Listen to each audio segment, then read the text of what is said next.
O universo não é apenas mais estranho do que supomos, é mais estranho do que podemos supor. Sir Arthur Eddington, astrônomo inglês, 1882-1944.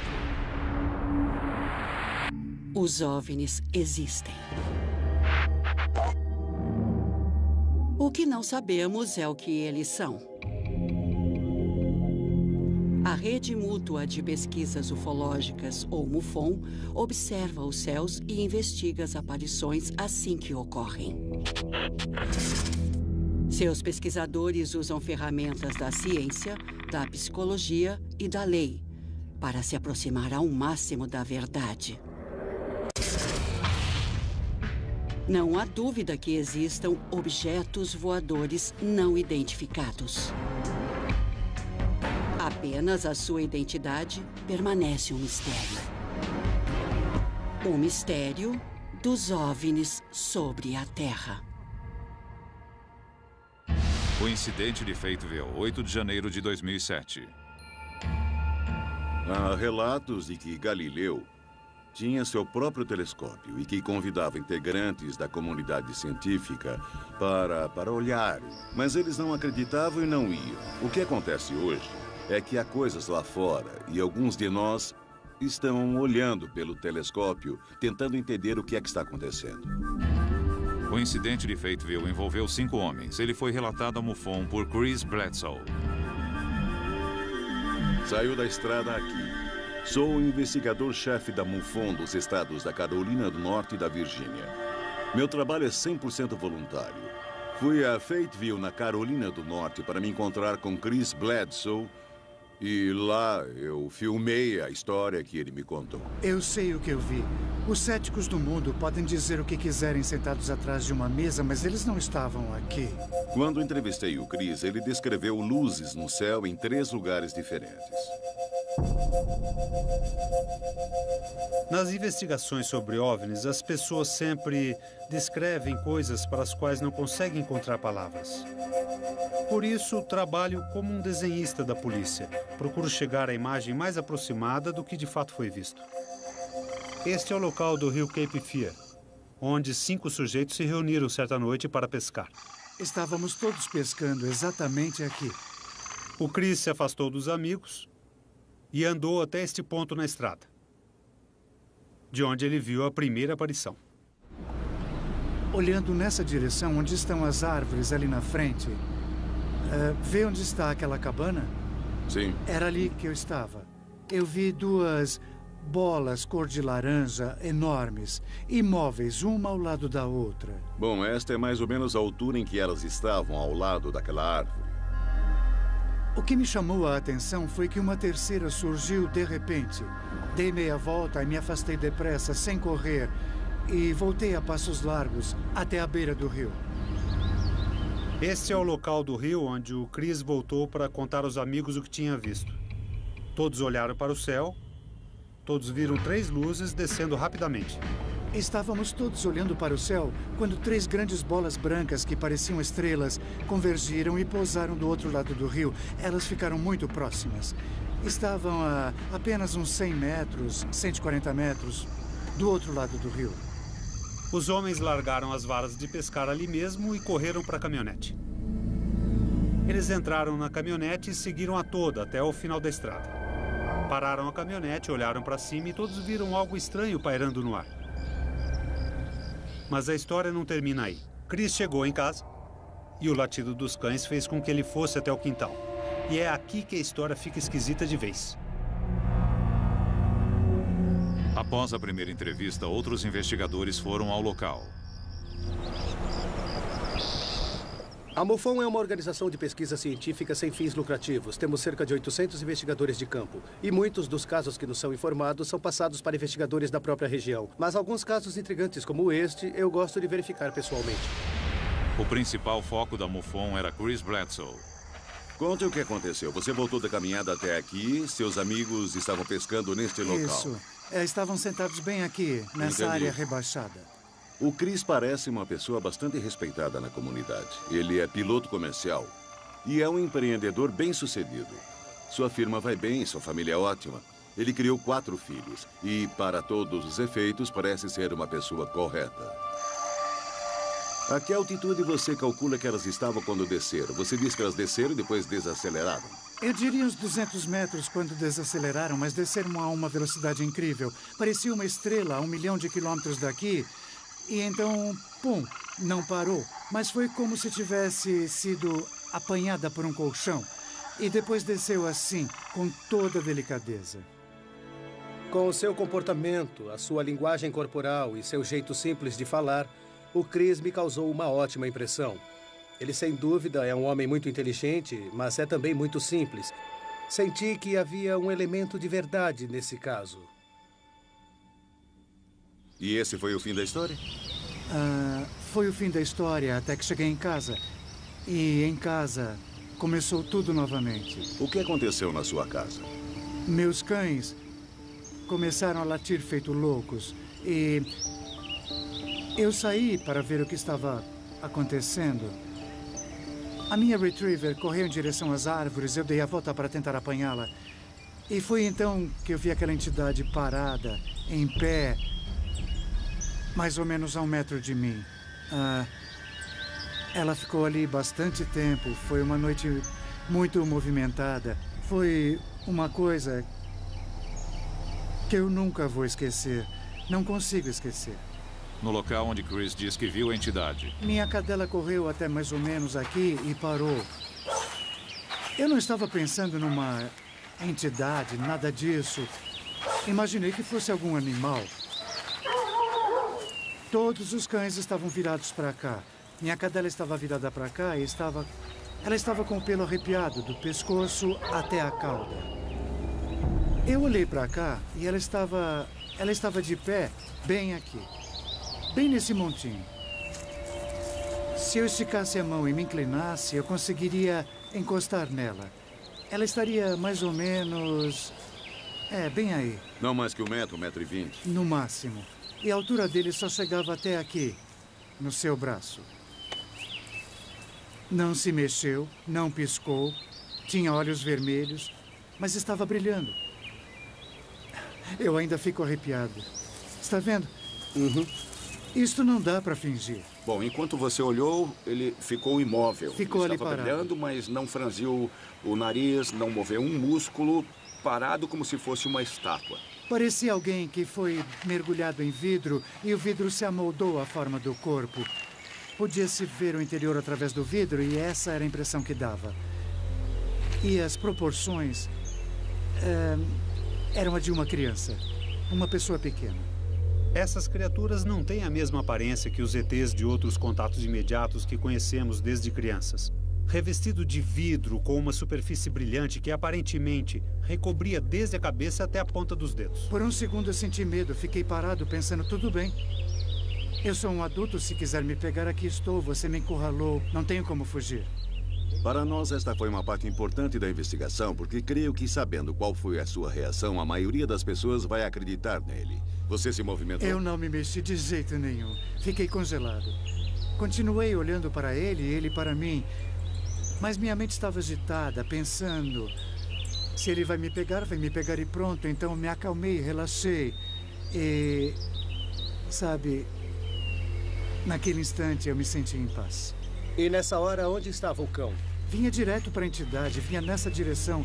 E quando se aproximou, a coisa toda desapareceu. Chris, muito obrigado. Eu é que agradeço. Se você não se importa, vamos fazer uma avaliação. Tá, à vontade. O que você acha? Eu não sei. Indescritível, incrível. Ouvimos muitas histórias. São muitos casos envolvendo entidades, humanoides.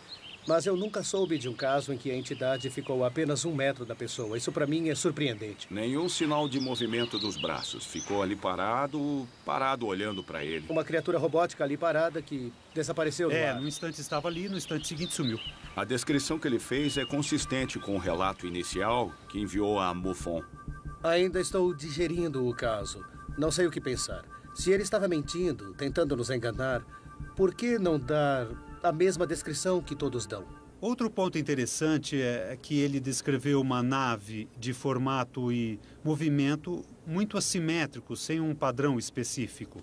E Não estamos acostumados com coisas que não sejam simétricas, carros, aviões, barcos. As coisas que projetamos em geral são simétricas e metálicas, com certas características.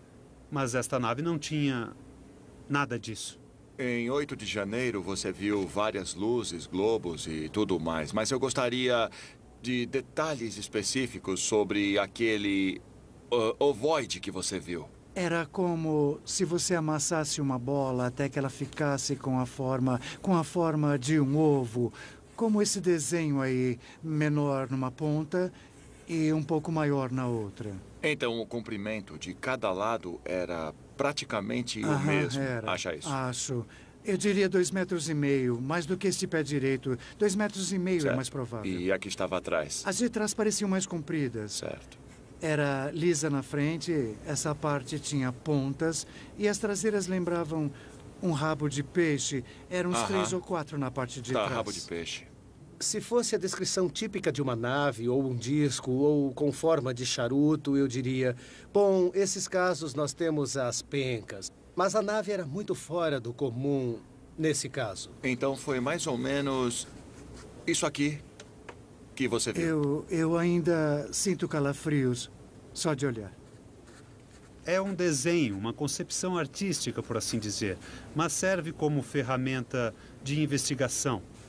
Pode ser que em alguma outra parte alguém diga, também vimos essa nave, também vimos esses seres. Este é um caso muito interessante, mas ao mesmo tempo muito difícil, porque não existem provas materiais e dependemos exclusivamente do depoimento de testemunhas. Por enquanto, só conseguimos entrevistar o Chris Pye. Mas havia outras 4 pessoas e eu gostaria de saber o que elas têm a dizer. Estima-se que 10.000 aparições de OVNIs sejam informadas todos os anos. A MUFON, Rede Mútua de Pesquisas Ufológicas, registra essas aparições, mas só investiga aquelas que considera dignas de crédito. A seguir, um relato de uma dessas investigações. O incidente de Fayetteville aconteceu em 8 de janeiro de 2007.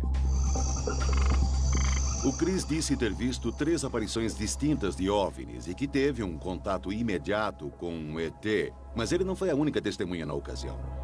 Procure se lembrar e me conte o que aconteceu naquela noite. Estava muito escuro e eu estava olhando para lá quando vi 2 globos, mais ou menos deste tamanho.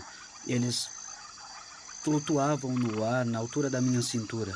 Eu só vi os 2 globos de um vermelho vivo, lado a lado. Onde eles estavam assim que você os viu? Ali no caminho que vem da estrada. Ali? E eles vinham bem... E eles estavam vindo nessa direção? Vinham bem devagar. Você viu os globos indo naquela direção? Entrando no mato do lado esquerdo, em frente, bem perto do rio.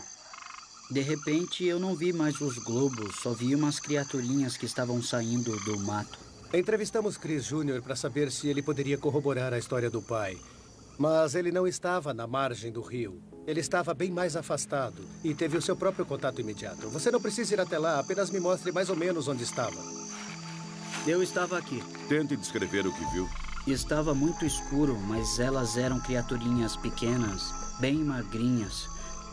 Eu consegui ver a silhueta, mas não o que elas vestiam.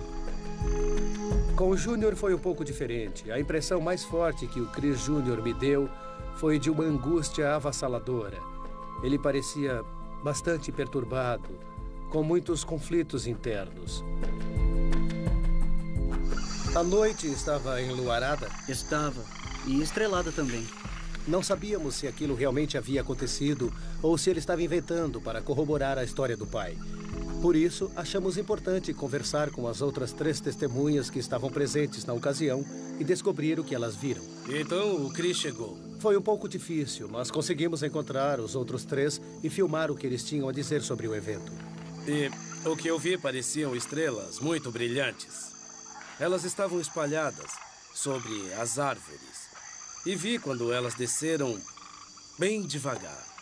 Então elas simplesmente desceram. Parecia um pedaço de ferro em brasa ou coisa do tipo. Eram alaranjadas e dava para ver umas outras cores. Era laranja e talvez amarelo. Eu me lembro que tinha uma à direita, uma no meio e outra mais à esquerda. Daquela árvore até esta árvore estavam bem ali. Nós vimos perfeitamente, bem ali. Foi quando eu me assustei e disse, olha, vocês estão vendo aquilo? Fiquei com tanto medo que peguei o meu canivete. E nós entramos em pânico. Nada daquilo era normal. Bom, e se alguém dissesse o que vocês viram eram apenas Diria que é sinalizadores? mentira. Então, vocês já viram os sinalizadores sim, antes? claro. Há alguma chance de que fossem sinalizadores Não. do tipo militar? Não. Você já viu um sinalizador? Já, a gente ficou aqui 5, 10 minutos olhando. Tá, Nenhum sinalizador dura tanto tudo tempo. bem. Enquanto eles me contavam a história, eu vi que, apesar das pequenas discrepâncias, todos estavam dizendo a mesma coisa, cada um corroborando a história do outro. Não havia som. Tava tudo silencioso naquela noite. Absolutamente nenhum som. Você ouviu algum outro barulho normal? Pássaros? Nada. Animais? Silêncio. Silêncio absoluto. Daria para ouvir um rato mijando num pedaço de algodão de tanto silêncio. Uma das maiores discrepâncias foi a descrição da luz maior que eles viram no alto do morro. 3 deles viram uma grande bola de luz. Quando chegamos aqui, antes de partir, tinha uma luz ali. Era uma luz grande, bem ali naquele campo. Mas Chris deu uma descrição muito vívida da nave. Por isso, não sabemos o que pensar. Em algum ponto entre ali e a estrada estava o objeto cheio de pontas que eu descrevi. Era outra luz grande, bem brilhante. Foi assim. E de repente ela simplesmente...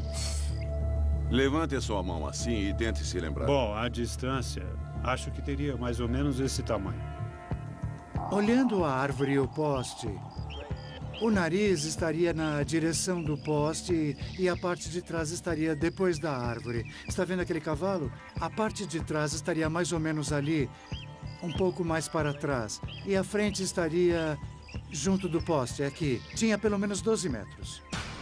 A outra grande discrepância que constatamos nas histórias é a questão do lapso de tempo. Chris calcula que passou no máximo 23 minutos longe da margem, mas os amigos afirmam que ele desapareceu por horas e que inclusive chegaram a procurar por ele. Bom, Chris, você disse que levou 20 minutos para chegar até aqui e voltar novamente. Isso mesmo. Certo, mas por que os outros acham que levou mais tempo? Eu não demorei muito para voltar. Eu me lembro que alguém saiu para procurar por ele, na caminhonete. A caminhonete estava parada aqui. Quando escureceu, imaginamos onde o Chris teria ido. Fiquei só eu e o Jim. O Donnie subiu a colina procurando o Chris para ele não voltar sozinho. Ele dizia, e aí, onde você está? Eles disseram que foram até a estrada. Até o final da estrada e depois voltaram. Sei que foram, porque me contaram e a caminhonete mudou de lugar. Eles disseram que a certa altura vieram até a estrada, dirigiram até lá e voltaram até aqui. Você ficou parado aqui o tempo todo? Isso mesmo. Como eles poderiam passar por aqui sem ver você, sem que você os visse? Não tem como. Alguém lhe disse quantas horas se passaram? 3 ou 4 horas. Acham que você sumiu durante 3 ou 4 horas? Isso mesmo. Nesse caso, há um lapso de tempo. Ele diz que não se lembra. Ele tenta se lembrar, pensa e sente dores de cabeça fortíssimas, mas não se lembra do que aconteceu ali. Na ocasião, você não achou estranho que chegou aqui quando estava anoitecendo e que quando voltou já era bem de noite. Não achou isso meio esquisito? É como se tivesse um vazio no meu cérebro. Já contei isso ao Richard várias vezes. Eu tenho um bloqueio. Quero saber o que aconteceu ali, mas me perdi no tempo naquele momento. Sinto muito por ele. Dá pena. É evidente que ele está vivendo um conflito interno, mas acredito que isso é algo que pode ser explorado com ajuda psicológica. Agora que terminamos as entrevistas com as outras testemunhas e conseguimos todas as informações possíveis, vamos nos focar novamente em Chris Bledsoe, pois é com ele que obteremos as respostas. Os investigadores decidiram recorrer à hipnose para desbloquear a memória de Chris Bledsoe. Em casos como este, em que pode ter ocorrido um contato imediato, constatamos que a regressão por hipnose às vezes ajuda a recuperar as lembranças que faltam. E a parte de trás estaria depois da árvore. O Chris é um membro conhecido da comunidade. Ele é um comerciante importante e isso o torna uma testemunha confiável. O incidente de Fateville transformou-se de aparição em suposto contato imediato com uma aparente abdução. Não temos certeza se o que aconteceu com Chris é real ou fantasia. Mas esperamos que a regressão hipnótica nos dê essa resposta. Numa regressão hipnótica, o cliente é colocado num estado de inconsciência, por vezes chamado de transe. E o psicólogo pode, então, conversar com o indivíduo e extrair informações do subconsciente dele. Você está no controle. Eu vou apenas ajudar você a se concentrar. O Dr. Michael O'Connell é psicólogo formado em Harvard, com 15 anos de experiência. Ele já deve ter feito a regressão hipnótica em cerca de 250 indivíduos e é uma sorte contarmos com ele. Isso. Você está bem. Você está bem. A hipnose regressiva aconteceu em 14 de julho de 2008 e foi gravada. 2 minutos de sessão.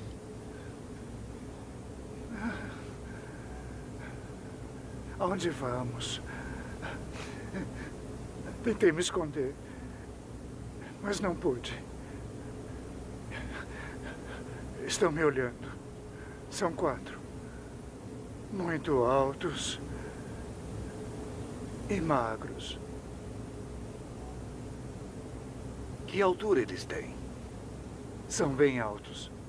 Mais de 2 metros. Não são humanos. Não são humanos. São 4. Aham. Eu quero ir para casa. Me largue. Eu quero ver meu filho.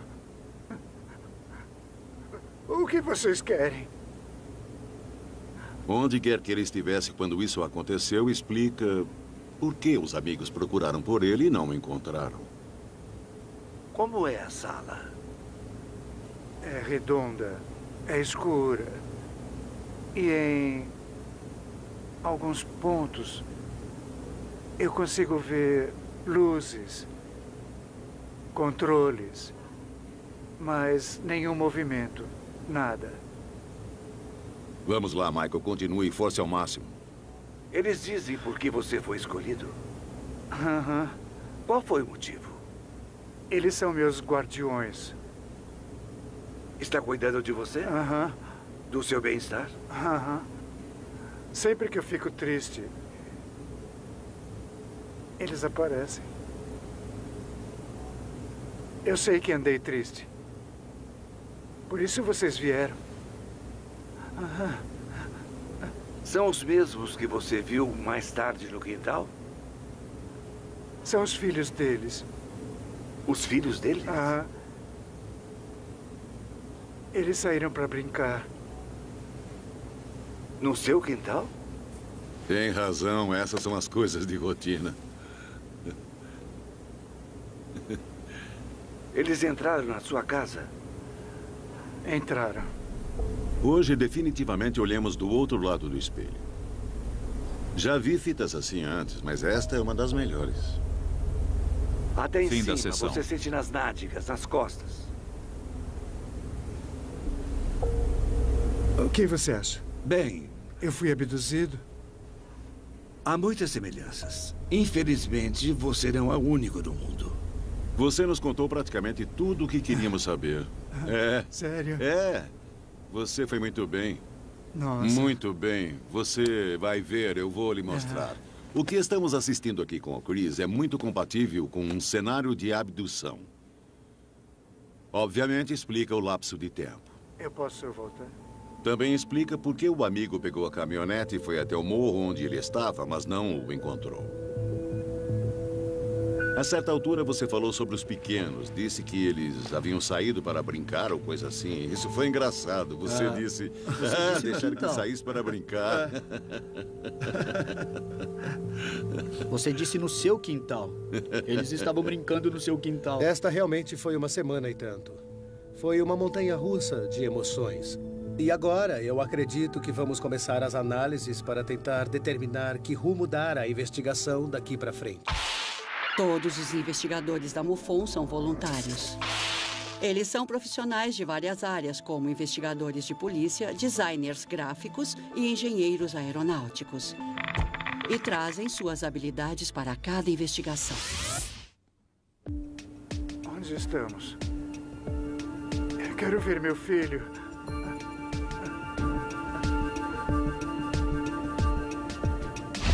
Chris Bledsoe afirma ter visto 3 OVNIs na noite de 8 de janeiro de 2007 e pode ter sido abduzido por extraterrestres.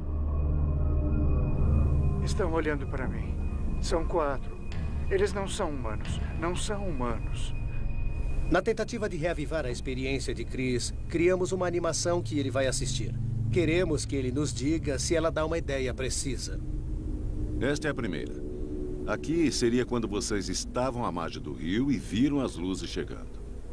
Que tal? Foi quase isso. A terceira esfera deveria estar junto com a da esquerda. Quer que eu volte um pouco, Chris? Não, pare aí. Quando cheguei à estrada, eu estava olhando para lá. Estava escurecendo. Assim mesmo. Havia uma aqui, nesta altura. Esta outra estava parada bem aqui.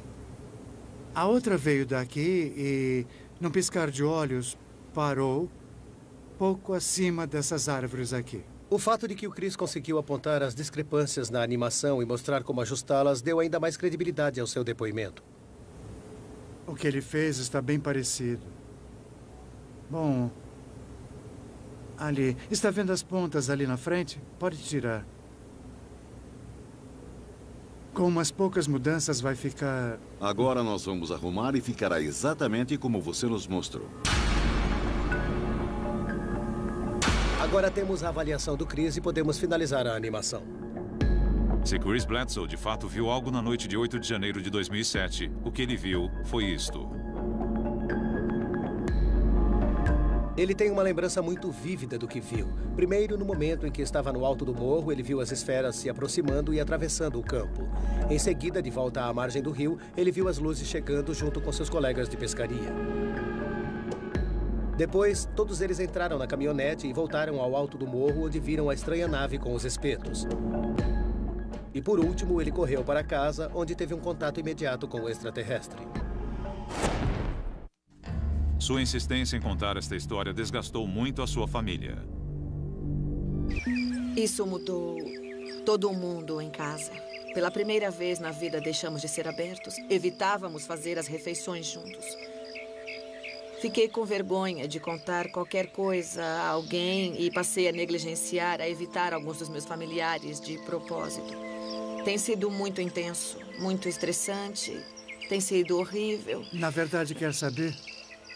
Meu casamento, minha família, quase chegaram ao fim por causa disso tudo. Tem sido difícil, mas ainda não foi uma catástrofe. As mudanças dramáticas no comportamento deles, o estresse que causou na vida da família é uma das principais confirmações de que algo aconteceu.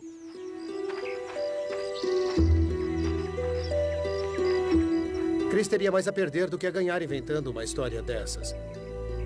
Portanto, a pergunta é, ele realmente viu os OVNIs e foi abduzido, ou é tudo coisa da sua cabeça? Debbie, sou James Carrion. Oi, James. É um prazer conhecê-la. Bledsoe, sua família e os investigadores precisavam da opinião de um especialista. É possível diagnosticar se há algum elemento de tendência à fantasia, qualquer fator que sinalize uma mentira? Vou fazer uma entrevista detalhada com ele e tentar obter o máximo possível de informações. Os transtornos de personalidade que eu estaria procurando num caso como este seriam algo como o transtorno da personalidade narcisista, tendência à fantasia ou até mesmo personalidade antissocial. Debbie.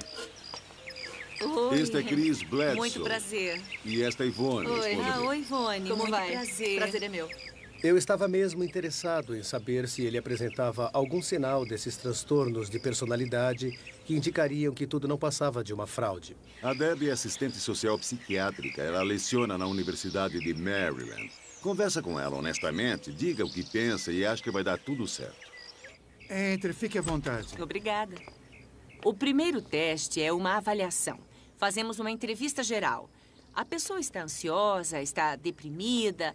A partir dessa entrevista bem estruturada, montamos o diagnóstico. O outro teste é o MMPI-2, que é uma avaliação de personalidade. Quais são as características gerais, como ele se vê no mundo, como reage em várias situações. Decidimos que esses 2 testes seriam os melhores. Você, em algum momento, já se sentiu profundamente deprimido? No ano de 2001, na época das eleições, eu perdi $2 milhões. Porque eu tinha 27 casas que ficaram paradas 1 ano e meio no mercado. Eu fiquei muito deprimido. Mas eu nunca contei à minha família o quanto eu fiquei estressado. Eu preferi poupá-los. E para mim foi um momento muito difícil. E você sempre teve consciência de quem você é? Sim, Você nunca perde o contato com essa realidade? Sobre o que aconteceu naquela noite? Você diria que foi um trauma? Ah, com certeza foi traumático. Foi traumático para você? E muito doloroso pensar no que aconteceu. Mas quando eu cheguei em casa e contei a todo mundo, fui rejeitado como se estivesse totalmente louco. Isso deixou você muito magoado, eu entendo. Nada na minha conversa com o Chris mostrou que ele está passando por alguma ruptura com a realidade. E, com certeza, não houve nenhuma indicação de que ele é uma pessoa psicótica. Por outro lado, ele tem uma tendência a ideias e crenças fora do comum que o torna mais suscetível, mas que, de forma alguma, leva a um tipo de doença mental. Debbie aplicou um segundo teste, o MMPI-2, o Inventário Multifásico de Personalidade de Minnesota. E o teste mostrou que ele é mentalmente são. Em resumo, o MMPI mostrou que ele é vulnerável e, por isso, poderia apresentar um certo nível de pensamento psicótico ou perturbado. Mas isso parece pouco provável e, na verdade, o seu perfil de personalidade não indica a tendência de inventar mentiras, nem conspirar ou coisas desse tipo. Se você dissesse essa pessoa é totalmente psicótica, isso seria muito mais fácil para nós. Mas esse não é o caso, não. Eu fiquei bastante aliviado, porque ele não tem nenhum transtorno de personalidade importante. Por isso, eu estou convencido de que isto não é uma fraude. Vamos, fale comigo. Queria que ela falasse. Simplesmente não faz sentido que ele esteja mentindo, que tenha combinado a mentira com os outros e conspirado com alguém. Contando uma coisa dessas em público, a pessoa tem muito mais a perder que a ganhar. Mas, no fim das contas, é a palavra dele de que viu essa criatura. E, por isso, ele tem que passar pelo detector de mentiras. O que aconteceu na noite de 8 de janeiro de 2007? Pareciam estrelas. Aos nossos olhos eram estrelas. Chris Bledsoe e mais 4 pessoas realmente viram 3 OVNIs. Como uma invasão, entende? Foi exatamente isso que nós pensamos. Bledsoe foi realmente abduzido? Como é a sala? Luzes. Controles. Como este caso é baseado no relato de uma testemunha, nós usamos o detector de mentiras para saber se Chris disse a verdade. Oi, Ivone. Oi, Steve. Oi, Chris. Oi, Steve. Como vai? Tudo bom? Tudo. É bom ver vocês.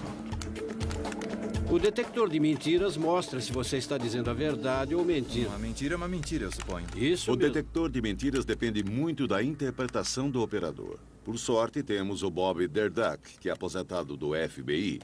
Ele era encarregado da unidade na Carolina do Norte e é muito respeitado nessa área.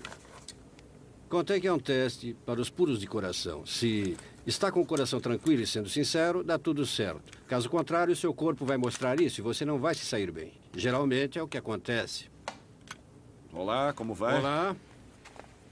Tudo Olá, bem? sou Steve McGee, da MUFON. Steve, Bob Durdeck, como vai? Como vai? Chris, Bledsoe. muito prazer. O prazer é meu. Steve, muito obrigado. Sim, senhor. Chris não tem qualquer receio em fazer o teste. Inclusive, ele já havia dito isso no seu relato original. Por isso, nós estamos confiantes de que ele vai se sair bem com o detector de mentiras. O verdadeiro detector de mentiras nesta equação é você, porque você é o único que sabe a verdade e vai dizer a este instrumento aqui o que está acontecendo dentro do seu corpo. E isso é o que nós vamos usar para determinar se você está sendo sincero ou não. Então, passe isto aqui pela barriga e se incline um pouco para frente. Eu vou puxar aqui por trás. Passei meses com medo de falar e ser ridicularizado. Mas decidi desabafar de uma vez ou acabaria ficando louco. E o mundo tem que saber que é real. É real. Estou pensando que, se ele passar, vai facilitar muito as coisas. Vamos ficar menos tempo por aqui. Eu já sofro de ansiedade de qualquer jeito mesmo. Então, procure ficar o mais relaxado possível. Pronto? Sim, senhor. Estamos começando o teste. Seu primeiro nome é Christopher? Sim. Existe qualquer coisa no seu passado que ponha em dúvida sua honestidade e integridade? Não. Você inventou qualquer uma das informações a respeito do que viu no céu na noite em questão? Não. Você conspirou com alguém para fornecer informações falsas sobre o que aconteceu na noite em questão? Não. Você inventou alguma das informações sobre a entidade que disse que viu na noite em questão? Não. Como resumiria o resultado? Bom, eu diria que ele não passou. As respostas enganosas que ele deu se concentraram nas coisas que ele realmente viu naquela noite. Então ele não foi sincero quanto à entidade? Eu acho que não. Sobre o que ele disse a verdade? É difícil dizer. Qualquer coisa que eu diga vai ser especulação. Especulação. Tudo que ele disse é mentira? Não dá para saber pelo detector de mentiras. Isso se descobre com a investigação, com as informações colhidas. E, em algum momento, tudo deve se encaixar. Você inventou alguma das informações sobre o que viu no céu na noite em questão? Qual foi a pontuação dele? Bem, pela pontuação numérica, ele seria inconclusivo. As respostas que aparecem como enganosas são sobre ver a entidade. Ele repetia: nem eu tenho certeza quando me lembro se realmente eu vi ou não, mas eu sei que vi. Ele não disse explicitamente que era tudo mentira, mas que a parte sobre a entidade refletiu negativamente no detector de mentiras. E acabei fazendo 2 séries. Embora eu tenha ficado muito desapontado, eu, no fundo, tentava me convencer, não se precipite. Todas as provas devem ser pesadas e, por fim, o que conta é em quem você acredita. Fundamentalmente, foi negativo. O operador disse que ele não foi sincero. Ele foi neutro quanto aos globos cor de laranja, foi neutro quanto às luzes no céu. Acho que ficamos todos um pouco desapontados. E pelo relacionamento que desenvolvi com o Chris, eu senti que deveria conversar mais vezes com ele. Seria a chance dele de confirmar ou de negar. Ele iria manter a sua história ou talvez até admitir abertamente. Tudo bem, rapazes, vocês me pegaram. A MUFON anualmente investiga, em média, 5.000 aparições de OVNIs, das quais aproximadamente 85% são descartadas como erro de identificação de fenômenos naturais, atividades humanas ou fraude deliberada. 15% permanecem sem explicação. Chris Bledsoe não passou no teste do detector de mentiras sobre seu suposto contato com extraterrestres. Chegou o momento em que os investigadores da MUFON contariam a ele sobre o resultado. Ficamos realmente preocupados. Queríamos conversar com você para saber a sua reação. Tudo bem. Foi um momento constrangedor, porque eu iria contar a ele sem rodeios e ver o que ele responderia. A pergunta sobre a entidade foi o que gerou preocupação. Tá certo. Em resumo, o resultado com relação à entidade foi negativo. Tá. Quero ajudar você a entender tudo isso. Foram momentos de tensão, de desconforto, porque sabíamos que ele ficaria constrangido, mas tínhamos que saber o que ele iria dizer. Eu conheço minha mente. Lembram que eu disse que é como se fossem 2 partes? Uma parte interior me diz que aquilo aconteceu. E há uma parte exterior que diz... talvez sim, talvez não. Mas eu sei o que eu vi. Eu sempre tenho pesadelos com isso. Não sai da minha cabeça. Estava lá, juro pela minha vida.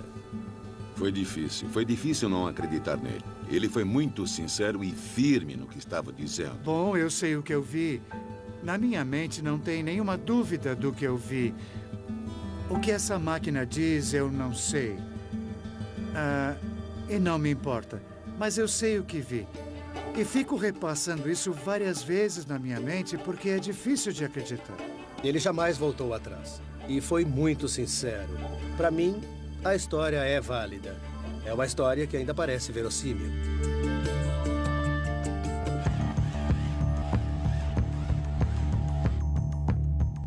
Passado tudo isso, Chris continua insistindo que viu 3 OVNIs e que teve contato com extraterrestres em 8 de janeiro de 2007. A animação nos deu uma descrição muito vívida do objeto. Podemos checar nossos arquivos para saber se mais alguém viu uma aparição semelhante. Em casos como este, você tem que fazer o máximo do esforço e se certificar de cobrir todos os aspectos, levantando informações da polícia, de jornais locais e da mídia para verificar se alguém teria relatado alguma coisa semelhante. Olá, sou da MUFON, sou investigador de campo e gostaria de saber se você pode checar no seu arquivo se houve alguma aparição fora do comum em 8 de janeiro de 2007. A partir de janeiro de 2007, eu não encontrei qualquer caso na região. Contatamos bases militares da região, aeroportos, procurando alguém que tivesse relatado ou visto alguma coisa, e não encontramos nada. No nosso sistema de gerenciamento de casos, na época do caso de Bledsoe, eu encontrei um relato em 9 de janeiro de 2007. Um dos aspectos interessantes do caso Bledsoe é a descrição que Chris fez da nave no alto do morro. O que nos chamou a atenção quando verificamos os arquivos da MUFON foi que encontramos um caso semelhante de 2001 em Wisconsin, no qual a nave que foi vista era praticamente idêntica à que Chris descreveu. O formato de ovo, as pontas, inclusive, quando coloquei as duas lado a lado, fiquei surpreso com a semelhança. Descreve praticamente a mesma coisa que as testemunhas do caso em que estamos trabalhando agora. 2 casos em regiões diferentes do país e em épocas diferentes, nos quais as naves são tão semelhantes, é muito impressionante. Agora que temos essa outra aparição em Wisconsin, a questão é: isso é uma coincidência? É uma fantasia coletiva? Ou as pessoas realmente viram o mesmo objeto em 2 estados diferentes? Com base na diferença de época, tenho que dizer que as pessoas viram o mesmo objeto. O que vamos fazer? Passar por cima? Vamos falar sobre uma conclusão para um evento desses. A realidade é que, trabalhando num caso como este, nunca se tem uma solução nítida. Temos vários indícios, muita informação, muitos testemunhos e nunca saberemos com certeza o que aconteceu. É muito frustrante não conseguirmos reunir os dados necessários para provar que alguma coisa realmente aconteceu. Mas, ao mesmo tempo, sabemos que isso está acontecendo. Sabemos que as pessoas estão passando por experiências assim. E realmente seria negligência não investigar. Não podemos simplesmente ignorar.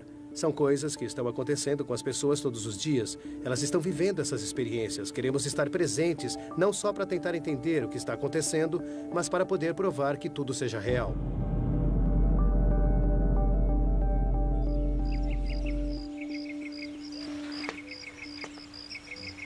Tudo bem, vem até aqui.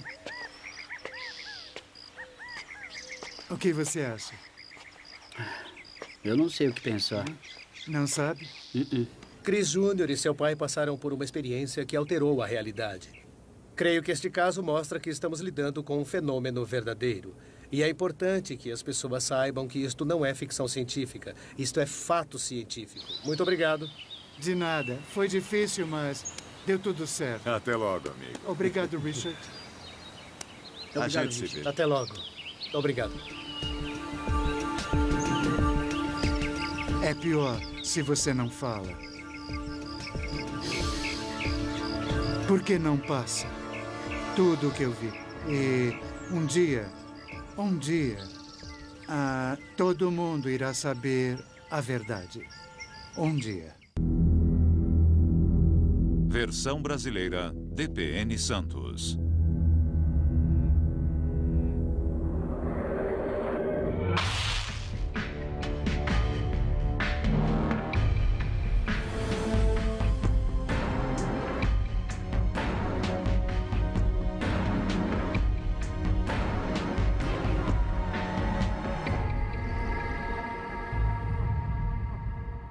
Meu trabalho é 100% voluntário. Fui a Fayetteville, na Carolina do Norte, para me encontrar com Chris Bledsoe. E lá eu filmei a história que ele me contou. Eu sei o que eu vi. Os céticos do mundo podem dizer o que quiserem sentados atrás de uma mesa, mas eles não estavam aqui. Quando entrevistei o Chris, ele descreveu luzes no céu em 3 lugares diferentes. Nas investigações sobre OVNIs, as pessoas sempre descrevem coisas para as quais não conseguem encontrar palavras. Por isso, trabalho como um desenhista da polícia. Procuro chegar à imagem mais aproximada do que de fato foi visto. Este é o local do rio Cape Fear, onde 5 sujeitos se reuniram certa noite para pescar. Estávamos todos pescando exatamente aqui. O Chris se afastou dos amigos e andou até este ponto na estrada, de onde ele viu a primeira aparição. Olhando nessa direção, onde estão as árvores ali na frente, vê onde está aquela cabana?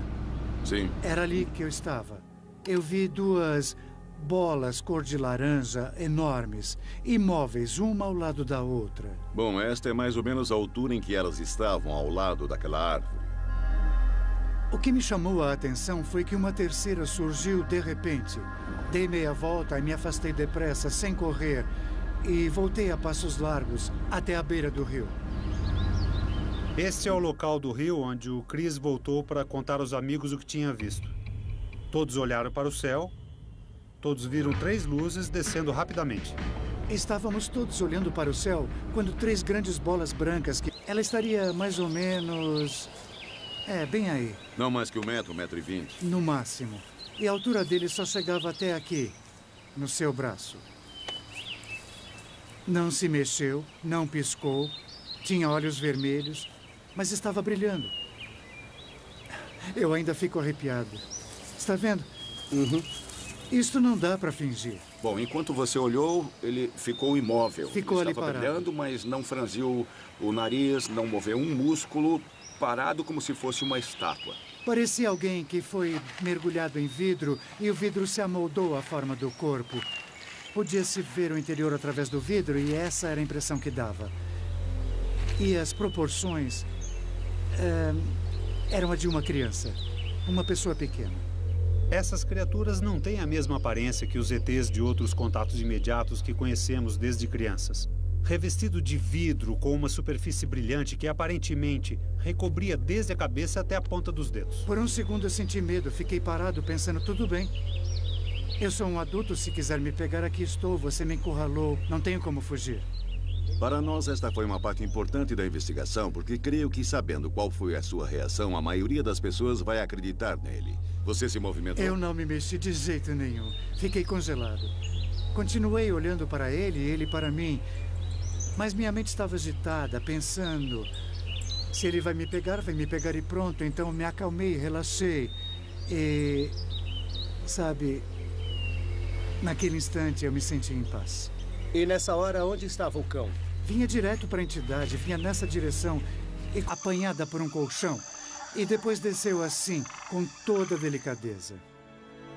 Com o seu comportamento, a sua linguagem corporal e seu jeito simples de falar, o Chris me causou uma ótima impressão.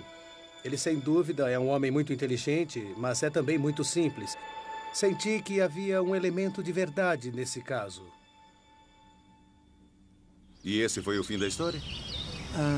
Foi o fim da história até que cheguei em casa. E em casa começou tudo novamente. O que aconteceu na sua casa? Meus cães começaram a latir feito loucos. E eu saí para ver o que estava acontecendo. A minha Retriever correu em direção às árvores. Eu dei a volta para tentar apanhá-la. E foi então que eu vi aquela entidade parada, em pé, mais ou menos a 1 metro de mim. Ela ficou ali bastante tempo. Foi uma noite muito movimentada. Foi uma coisa que eu nunca vou esquecer. Não consigo esquecer. No local onde Chris diz que viu a entidade. Minha cadela correu até mais ou menos aqui e parou. Eu não estava pensando numa entidade, nada disso. Imaginei que fosse algum animal. Todos os cães estavam virados para cá. Minha cadela estava virada para cá e ela estava com o pelo arrepiado, do pescoço até a cauda. Eu olhei para cá e ela estava de pé, bem aqui. Bem nesse montinho. Se eu esticasse a mão e me inclinasse, eu conseguiria encostar nela. E pareciam estrelas, convergiram e pousaram do outro lado do rio. Elas ficaram muito próximas. Estavam a apenas uns 100 metros, 140 metros, do outro lado do rio. Os homens largaram as varas de pescar ali mesmo e correram para a caminhonete. Eles entraram na caminhonete e seguiram a toda até o final da estrada. Pararam a caminhonete, olharam para cima e todos viram algo estranho pairando no ar. Mas a história não termina aí. Chris chegou em casa e o latido dos cães fez com que ele fosse até o quintal. E é aqui que a história fica esquisita de vez. Após a primeira entrevista, outros investigadores foram ao local. A MUFON é uma organização de pesquisa científica sem fins lucrativos. Temos cerca de 800 investigadores de campo. E muitos dos casos que nos são informados são passados para investigadores da própria região. Mas alguns casos intrigantes como este, eu gosto de verificar pessoalmente. O principal foco da MUFON era Chris Bledsoe. Conte o que aconteceu. Você voltou da caminhada até aqui, seus amigos estavam pescando neste local. Isso. Estavam sentados bem aqui, nessa área rebaixada. O Chris parece uma pessoa bastante respeitada na comunidade. Ele é piloto comercial e é um empreendedor bem-sucedido. Sua firma vai bem, sua família é ótima. Ele criou 4 filhos e, para todos os efeitos, parece ser uma pessoa correta. A que altitude você calcula que elas estavam quando desceram? Você disse que elas desceram e depois desaceleraram? Eu diria uns 200 metros quando desaceleraram, mas desceram a uma velocidade incrível. Parecia uma estrela a 1 milhão de quilômetros daqui. E então, pum, não parou. Mas foi como se tivesse sido... O universo não é apenas mais estranho do que supomos, é mais estranho do que podemos supor. Sir Arthur Eddington, astrônomo inglês, 1882-1944. Os OVNIs existem. O que não sabemos é o que eles são. A Rede Mútua de Pesquisas Ufológicas, ou MUFON, observa os céus e investiga as aparições assim que ocorrem. Seus pesquisadores usam ferramentas da ciência, da psicologia e da lei para se aproximar ao máximo da verdade. Não há dúvida que existam objetos voadores não identificados. Apenas a sua identidade permanece um mistério. O mistério dos OVNIs sobre a Terra. O incidente de Fayetteville, 8 de janeiro de 2007. Há relatos de que Galileu tinha seu próprio telescópio e que convidava integrantes da comunidade científica para olhar, mas eles não acreditavam e não iam. O que acontece hoje é que há coisas lá fora e alguns de nós estão olhando pelo telescópio, tentando entender o que é que está acontecendo. O incidente de Fayetteville envolveu 5 homens. Ele foi relatado à MUFON por Chris Bledsoe. Saiu da estrada aqui. Sou o investigador-chefe da MUFON dos estados da Carolina do Norte e da Virgínia.